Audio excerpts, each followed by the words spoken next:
Hi, it's Dr. Birchler from Chiropractic Spine and Disc Center. A condition we see with some frequency in our office is vertigo or various forms of dizziness. And a good number of those cases may be related to the spine or neck. As a chiropractor, I've seen many of those cases, help many cases, but there are some things that are not really related to the spine, and they can be very important things to be aware of and get proper evaluation and testing for. So I'm going to go through just a few common scenarios here. So sometimes people will have trauma to the neck. That's a common scenario would be somebody who has a vehicle accident, get some whiplash, maybe damage some ligaments in the neck or things. And then whether sooner or later with time, they end up having some kind of dizziness or vertigo issues.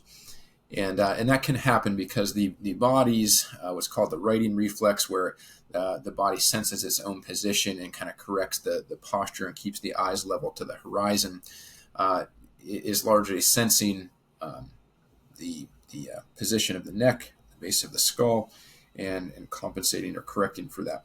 So problems or damage in the neck that interfere with that process can lead to some type of a vertigo syndrome. Commonly, it's called cervicogenic vertigo, meaning if somebody has a problem in the neck, maybe a past traumatic thing, possibly now getting more wear and tear, degenerative things over time.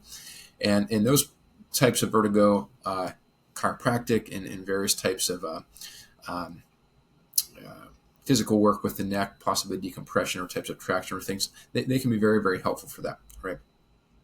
Another scenario is somebody that might have a feeling of almost clogging or things in their ears. We commonly see that with a problem in the very upper neck or the skull.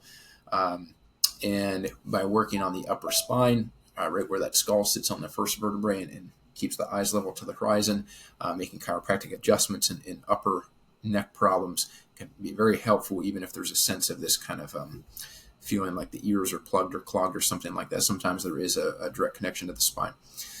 Now, another big category of vertigo is things where there's vascular problems.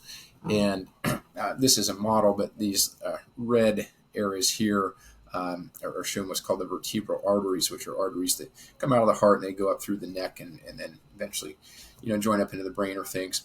And as these blood vessels enter the brain, things can join together and you have these other arteries going to the brain.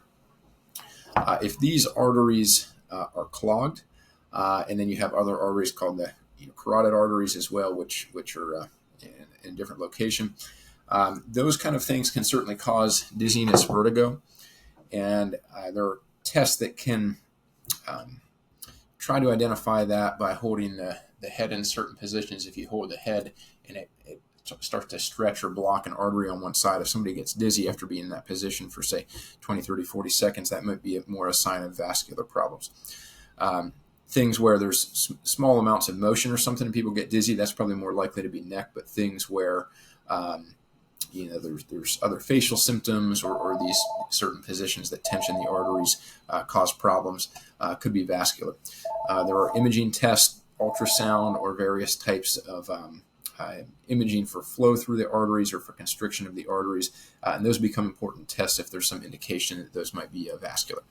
If you're dealing with dizziness and you want to get an opinion, maybe you haven't had an evaluation, we're happy to talk with you with the understanding some section of those are things we might be able to help. Other times there may be a recommendation to get some follow-up testing to determine the cause of that dizziness.